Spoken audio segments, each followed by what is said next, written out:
জনতা party sports club relation রূপন্দার নেতৃত্বে আজকে সরস্বতী পুজো মহা অবসরে আমরা বারাকপুর জেলা অফিসে আজকে সভা চলছে। এই সভাতে উপস্থিত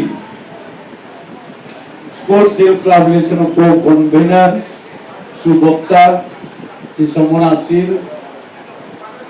আমার প্রিয় কমলদা, teacher cell convener Ujjwal Saha, ভোলাদা, রবিদা, রতনদা আর ছোট ভাই অভিজিৎকে আমি হার্দিক অভিনন্দন জানিয়ে সন্দেশখালীর ঘটনাকে আজকে কোন পথে নিয়ে গেছে পশ্চিমবঙ্গকে তা বোঝা যায় না। আজকে আমি কোন রাজ্যে বাস করছি আমি নিজেকে অনুভব করছি। বাবা এসেছিল 70-80 বছর এখানে পশ্চিমবঙ্গে, পশ্চিমবঙ্গের পাশে চাকরির এইখানে বারাকপুর টিটাগড়েতে এসেছিল। আমার জন্ম এই যে খুন থেকে শুরু হয়েছে এখানে। পশ্চিমবঙ্গের মানুষকে আমরা ভালোবাসা পেয়েছিলাম, কিন্তু সেই ভালোবাসা আজকে 40-50 বছর পরে আজকে রাজ্যটা কিভাবে চলে গেল তা বোঝা যাচ্ছে। আমি কেন এখানে জন্ম নিলাম? যে পশ্চিমবঙ্গকে আমি মা ভাবছিলাম, আমার জন্মস্থান, উড়িষ্যা হলো আমার কর্মভূমি, মাত্র জন্মস্থান হলো আমার পশ্চিমবঙ্গ। সেই পশ্চিমবঙ্গের মানুষকে, প্রত্যেক মানুষকে আমি শ্রদ্ধা করতাম। যেখানে রবীন্দ্রনাথ, মা শারদা, বঙ্কিমচন্দ্র তাদের জন্মস্থানে এইরকম ধূলিসাৎ করতে পারবে বামফ্রন্ট আর টিএমসি সরকার কোনদিন ভাবেনি। বামফ্রন্টকে কেন বলেছি? বামফ্রন্টই শিক্ষা দিয়েছে টিএমসি সরকারকে। তারা 34 বছর শাসনকে তারা যে নামে নিয়ে গিয়ে চালিয়েছিল সেই রূপরেখা হিসাবে আজকে পশ্চিমবঙ্গে মুখ্যমন্ত্রী মমতা ব্যানার্জি সেই নির্দেশ চলে। লজ্জা লাগে একটা মুখ্যমন্ত্রীকে, মেয়ে হয়ে মুখ্যমন্ত্রী হয়ে, যে আজকে পশ্চিমবঙ্গে কোন জায়গায় চলে যাচ্ছে। আজকে আমরা যদি শেখ শাহজাহান ইডি যদি তার বাড়িতে যদি গ্রেফতার করতে না যেত, তাহলে ভারতবর্ষের ইতিহাস আজকে বুঝতে পারতো না সন্দেশখালীর মানুষ কি রকম বাস করছিল। আজকে ইডিকে আমি ধন্যবাদ দিচ্ছি ভারতীয় জনতা পার্টির সমাজকর্তার তরফ থেকে। তারা যে তার বাড়িতে অ্যারেস্ট করতে গিয়েছিল, সেই অ্যারেস্ট করার পরে যখন উনি ফারার হয়েছে, তখন মানুষের মধ্যে একটা উজ্জ্বল এসেছে। সেই সন্দেশখালীর প্রত্যেক মানুষের মধ্যে ভাবতে পারবেন সন্দেশখালী, যে সন্দেশখালীর মা বোনরা সুরক্ষা ছিল না।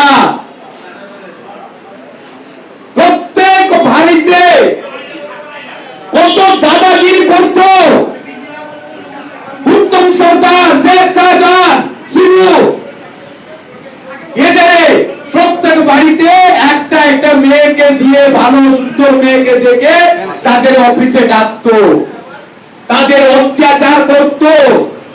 আজকে তারা প্রত্যেক ভারতীয় নারী হয়ে, পশ্চিমবঙ্গের নারী হয়ে সেই মমতা ব্যানার্জিকে আমি ধিক্কার জানাচ্ছি। একটা নারী হয়ে একটা নারীর প্রতি অত্যাচার দেখছে। যদিও সেই মেয়েরা বলেছে, সেই দিনে মাননীয় মুখ্যমন্ত্রী সন্দেশখালী গিয়ে যে অত্যাচার করেছিল তাদেরকে সোজা দিত, তাহলে আমি তাকে শ্রদ্ধা করতাম। আজকে তাদের উপরে পুলিশ অত্যাচার। আজকে আমাদের রাজ্যের সভাপতি আজকে যেতে দিচ্ছে না সন্দেশখালীতে। আমি প্রশ্ন করি সেই পুলিশ মহাশয়কে, 3 দিন আগে পার্থ ভৌমিক, নারায়ণ গোস্বামী, অন্য অন্য নেতারা 144 ধারার মধ্যে কিরকম ওইখানে পৌঁছেছিল? তাহলে ওদের জন্য 144 ধারা আলাদা, আর বিজেপির রাজ্য সভাপতিদের জন্য আলাদা নিয়ম। আজকে আমার আগে বক্তা কমলদা বলছিল, আমি সকালবেলা দেখছিলাম যে হোটেলে যেরকম ভাবছে আতঙ্কবাদী আছে, আতঙ্কবাদী মতন হোটেলে পুরো ঘেরে রেখেছে সুকান্ত মজুমদারকে, যেতে দেবো না। কেন? আপনি যদি ভালো করেছেন তাহলে যেতে দিচ্ছেন না কেন? আপনি যদি ভালো শৃঙ্খলা করেছেন, সন্দেশকালে যে আইন শৃঙ্খলা করেছেন, কেন যেতে দিবে না? তাহলে যদি যেতে দিবে না, তাহলে আমি প্রশ্ন করছি পার্থ ভৌমিক কিরকম গেল? কেন? উনি মন্ত্রী, উনি এইখানে সরকারের মন্ত্রী বলে তাদেরকে ছাড়া আলাদা।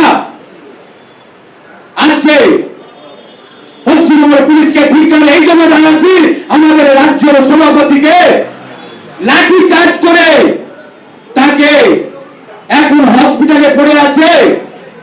আগামী দিনে আমাদের এই আন্দোলন চলতে থাকবে। আপনাদের যে লাঠির ভয়তে আমরা ভারতীয় জনতা পার্টি একটা কর্মী কোনো দিন ভয় পাইনি, পাবো না।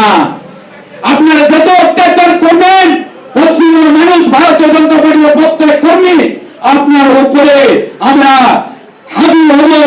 আগামী দিনে সন্দেশখালীর মানুষকে আমরা এইখানে ব্যারাকপুর জেলা থেকে আমরা আপনাদেরকে যে লড়াইতে আপনারা সাথ দিয়েছেন, আমরা সবাই আপনার সাথে আছে। কেন? আপনার লড়াই আমাদের রাজ্যবাসীর লড়াই, আপনার একা লড়াই নেই। আপনাদের যে অত্যাচার করেছে তাদেরকে ফাঁসির খুঁটে নেওয়ার পর্যন্ত আমাদের আন্দোলন চলতে থাকবে। আপনারা ভয় পাবে না। কেন? শেখ শাহজাহান যদি এত বাহাদুরি নেতা ছিল সন্দেশখালীতে, আজকে 15-20 দিনে হলো কোথায় গেল? শুনেছি তো প্রচুর বাহাদুরি ছেলে, কাকে ভয় পায় না, পুলিশকে ভয় পায় না, ইডিকে ভয় পায় না, সিবিআই কে ভয় পায় না। তাহলে কোন বাড়িতে লুকিয়েছেন এতদিন? সামনে আসুন, দেখা যাবে তুমি কত বড় বাহাদুরি ছেলে। আগামী দিনে কেন তোমার পিছনে এইখানে যে মুখ্যমন্ত্রী তোমার সাথ ছিল, পুলিশ তোমার সাথ ছিল, সেই জন্য বাহাদুরি করছিলে। আজকে আসুন সামনে, তাহলে বোঝা যাবে কত বাহাদুরি ছেলে। এই সন্দেশখালী আমি মুখ্যমন্ত্রীকে যে প্রশ্ন করছি, আজকে পশ্চিমবঙ্গ কোন জায়গায় নিয়ে গেছে? নন্দীগ্রাম থেকে, যে নন্দীগ্রাম থেকে আন্দোলন করে আপনি সরকারে বসেছিলেন, তাহলে সন্দেশখালী কেন করলেন? আমি আপনাকে প্রশ্ন করছি। আজকে যে পশ্চিমবঙ্গের শিক্ষাকে কত জায়গায় নিচে নিয়ে গেছে, আজকে স্বাস্থ্যকে কত নিচে দিয়ে গেছে, তার চিন্তা করবেন না? আগামী দিনে আপনাদেরকে হুঁশিয়ারি দিচ্ছি, ব্যারাকপুর জেলা স্পোর্টস থেকে আগামী দিনে 2024 আপনার সাথে আমরা লড়াই করে যে অমিত শাহ আমাদের 35টা টার্গেট দিয়েছে, আমরা 1 ইঞ্চি নিচে থাকবো না।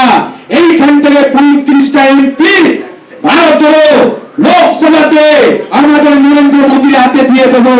এই বলে সবাইকে আমি আন্তরিক শুভেচ্ছা ভালোবাসা দিয়ে আমার ক্ষুদ্র বক্তব্য শেষ করছি। ভারত মাতা কি জয়।